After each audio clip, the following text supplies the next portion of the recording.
Hi, welcome to Max kitchen. இன்றைக்கி நம்ம வரலட்சுமி நோம்புக்கு என்னென்ன பலகாரம் நைவேத்தியமாக பண்ணலாம் அப்படிங்கிறத பார்க்கலாம்.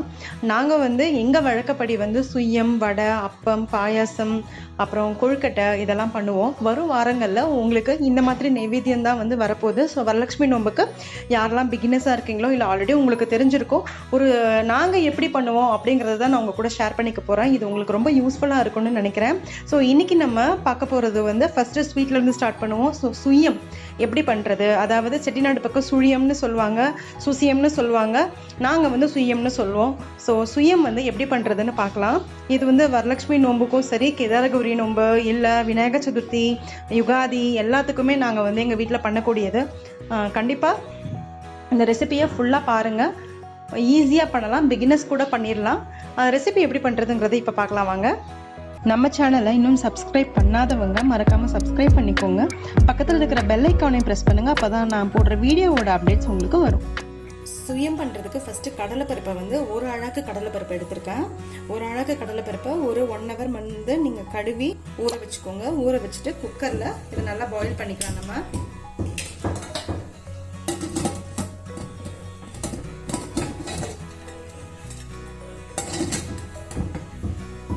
இது ஒரு 4 விசில் வரணும். அப்போ தான் நம்மளுக்கு கடலைப்பருப்பு நல்லா வளர்ந்துருக்கும். இந்த 4 விசில் வர்றதுக்கு முன்னாடி நீங்கள் வெல்லம் இது எல்லாத்தையுமே நம்ம துருவி வச்சுக்கலாம். 1 கப்பு கடலைப்பருப்புக்கு 1 கப்பு வெல்லம் எடுத்துக்கோங்க. வெல்லத்தை நல்லா துருவி வச்சுக்கோங்க.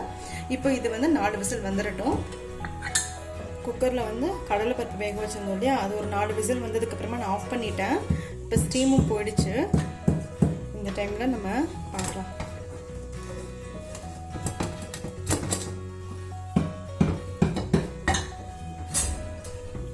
நல்லா மையாக வெந்துடுச்சு. இந்த டைமில் இந்த எக்ஸஸ் வாட்டர் இருக்கு இல்லையா, இதை நம்ம வடிகட்டிக்கலாம். இது நல்லா ஆறிடுச்சு. இதை நம்ம மிக்சியில் மாற்றிக்கலாம். இதை நல்லா நைஸாக அரைச்சிடலாம். இப்போ ஒரு கடாய் அடுப்பில் வச்சுட்டேன். கொஞ்சமாக தண்ணி ஊற்றிக்கோங்க. தண்ணி ஊற்றிட்டு இந்த வெல்லம் கரையிற அளவுக்கு, நான் இந்த அழகில் தான் பருப்பு எடுத்தேன், அதே அழகில் நான் வெல்லம் எடுத்துக்கிறேன். இது சுத்தமான வெல்லம், அதனால நான் வடிகட்டணும்னு அவசியம் இல்லை. இன்கேஸ் உங்களுக்கு மண்ணாக இருந்ததுன்னா நீங்கள் இந்த டைமில் நீங்கள் வடிகட்டிக்கலாம். வெல்லம் நல்லா கரைஞ்சதுக்கப்புறமா ஒரு டீ வடிகட்டியை வச்சு நல்லா வடிகட்டிடுங்க. நல்லா கரைஞ்சிருச்சு. அதுக்கப்புறமா நம்ம அரைச்சி வச்சுருக்கோம் இல்லையா கடலைப்பருப்பு, இந்த கடலைப்பருப்பை இதில் போட்டுருங்க. இப்போ பருப்பு போட்டாச்சு. பருப்பு நல்லா இதோட மிக்ஸ் ஆயிடணும். வெல்லத்தோட உங்களுக்கு நல்ல ஒரு கெட்டியான பூர்ணம் கிடைக்கணும். நீங்கள் இதில் தேங்காய் வேணாலும் ஆட் பண்ணிக்கலாம், துருவி நீங்கள் சேர்த்துக்கலாம். கொஞ்சமாக நெய் போட்டு தேங்காவை நல்லா வறுத்துட்டு அதுக்கப்புறமா நீங்கள் வெல்லம் அதுக்கப்புறமா கரைச்சிட்டு பருப்பு அதோடு சேர்த்து நீங்கள் மிக்ஸ் பண்ணிக்கலாம். ஸோ இதே பூரணம் தான் உங்களுக்கு பருப்பு போலி பண்ணுறதுக்கும், அது மாதிரி நம்ம மோதகம் பண்ணுறோம் இல்லையா விநாயகர் சதுர்த்திக்கு, அதுக்கும் இதே ஸ்டஃபிங் தான். இப்போ சுயம் பண்ணுறதுக்கும் சேம் அதே ஸ்டஃபிங் தான். உங்களுக்கு கடலைப்பருப்பு வேணாம் அப்படின்னா நீங்கள் இது கூட யூஸ் பண்ணிக்கலாம். பாசி பருப்பு இருக்கு இல்லையா, எல்லோ மூங் தால், அது கூட யூஸ் பண்ணிக்கலாம். நம்ம பொங்கலுக்கு போடுவோம்ல சிறுபருப்பு, அது கூட யூஸ் பண்ணிக்கலாம். இதை நல்லா சிம்மில் வச்சுக்கோங்க. சிம்மில் வச்சுட்டு நல்லா எல்லா பருப்பையும் மேஷ் பண்ணி விடுங்க. இந்த மாதிரி ஈவனாக பண்ணும்போது கரெக்டாக உங்களுக்கு வரும். இதில் ஏலக்காய் பொடி சேர்த்துக்கலாம். கொஞ்சமாக ஏலக்காய் தூள் சேர்த்துக்கிறேன். சேர்த்துட்டு இது நல்லா மிக்ஸ் பண்ணிக்கலாம். இப்போ நல்லா இது கெட்டி ஆயிடுச்சு இல்லையா, இது இன்னும் உங்களுக்கு ஆற இன்னும் கெட்டி ஆகும். ஸோ அப்போ உங்களுக்கு அந்த சுயத்துக்கு உண்டான ஸ்டஃபிங் உருண்டை பிடிக்கிறதுக்கு நமக்கு சரியாக வரும் ஆறுனதுக்கு அப்புறமா. இந்த டைமில் என்ன பண்ணுங்க, கொஞ்சமாக நெய் விட்டுக்கலாம். கம்ப்ளீட்டாக நெய்யில் பண்ணுறதை விட இந்த மாதிரி லாஸ்ட்டில் விடும்போது அந்த நெய்யோட ஸ்மெல்லு ரொம்ப நல்லாவே இருக்கும். ஸோ நெய் கொஞ்சம் யூஸ் பண்ணாலும் உங்களுக்கு போதும். நான் அவ்வளோதான் நெய் யூஸ் பண்ணியிருக்கேன். பட் நீங்கள் இதை சாப்பிடும்போது கண்டிப்பாக உங்களுக்கு இது ஏதோ நெய்யிலேயே பண்ண மாதிரி இருக்கும் இந்த சுயம் நீங்கள் சாப்பிடும்போது.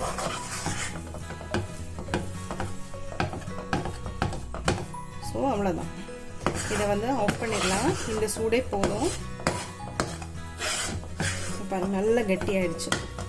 ஸோ இந்த பூரணம் தான் வந்து உங்களுக்கு இதிலேயே தேங்காய் ஆட் பண்ணிக்கோங்க. உங்களுக்கு வேணும்னா தேங்காய் ஆட் பண்ணிக்கோங்க. நான் தேங்காய் ஆட் பண்ணலை. இந்த ஸ்டஃபிங்கை வந்து நீங்கள் ரெடி பண்ணிவிட்டு 2 நாள் கூட நீங்கள் ஃப்ரிட்ஜில் வச்சுக்கலாம். எப்போ தேவையோ அப்போ நீங்கள் பண்ணி கொடுக்கலாம். இது வந்து கொழுக்கட்டைக்கு யூஸ் ஆகும்.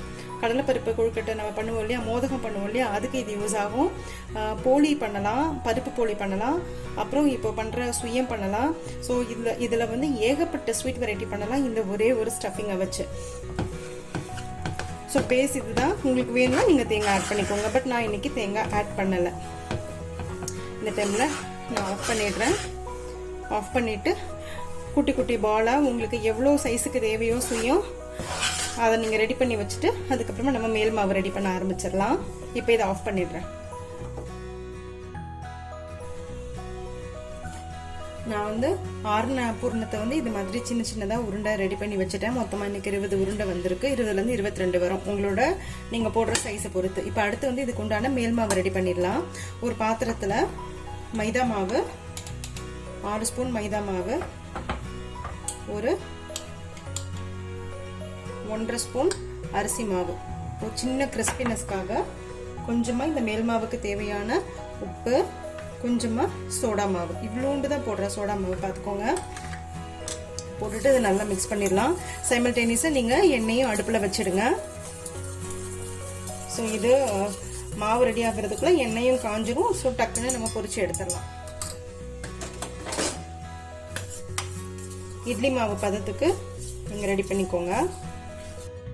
இப்போ எண்ணெய் காஞ்சிருச்சு. இந்த டைமில் பால் இது மாதிரி எடுத்துட்டு இதில் முக்கிக்கோங்க. இப்படி மாதிரி ஜஸ்ட் இது கோட் ஆனால் போதும். இந்த மாதிரி இதை எடுத்துட்டு இதில் நல்லா டிப் பண்ணிவிடுங்க. டிப் பண்ணிவிட்டு இதை நம்ம ஃப்ரை பண்ணிடலாம்.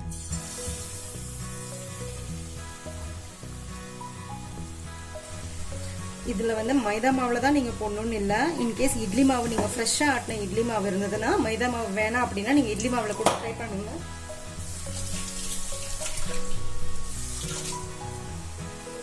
இது ஆல்ரெடி பூரணம் எல்லாமே வெந்துடுச்சு. வெந்த பூரணம் தான். ஏன்னா நம்ம வெள்ளத்தையும் நல்லா கரைச்சி கொதிக்க வச்சுட்டோம்.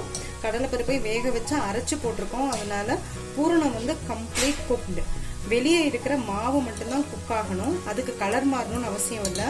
இந்த மாதிரி ஹை ஹீட்டில் வச்சு நீங்கள் குக் பண்ணாலே சீக்கிரமாக உங்களுக்கு 2 நிமிஷத்துலேருந்து 3 நிமிஷம் டக்குன்னு ரெடி ஆகிடும். இதில் வந்து கொஞ்சம் வேலையே வந்து பார்த்தா அந்த கடலைப்பருப்பை ஆற வைக்கிறது மட்டும்தான் கொஞ்சம் டைம் எடுக்குமே தவிர இது எல்லாமே வந்து சட்டுன்னு பண்ணக்கூடிய விஷயம்தான்.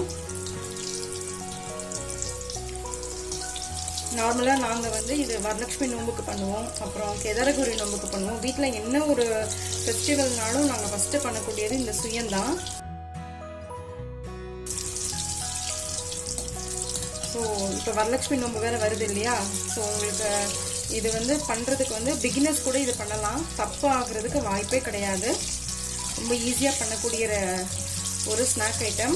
ஆனால் ரொம்ப ரொம்ப ட்ரெடிஷ்னலான விஷயம் இது. செட்டிநாடு பக்கம்லாம் இந்த சுயம் வந்து ரொம்ப ஃபேமஸ். பட் அவங்க வந்து மைதா மாவு யூஸ் பண்ண மாட்டாங்க. அவங்க அரிசியும் உளுந்தும் ஆட்டி அந்த மாவில் தான் வந்து இந்த மாதிரி பூரணம் ரெடி பண்ணி போடுவாங்க. அது ஒன்று தான் டிஃப்ரென்ஸு. அவ்வளோதான், இது ரெடி ஆகிடுச்சு. இப்போ நம்ம இதை எடுத்துடலாம்.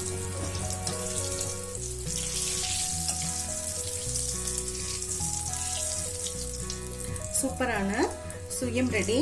வரலட்சுமி நோம்பு வருது. கண்டிப்பாக இதை வீட்டில் நீங்கள் ட்ரை பண்ணி பாருங்கள். உங்கள் எல்லாத்துக்கும் கண்டிப்பாக ரொம்ப பிடிக்கும்.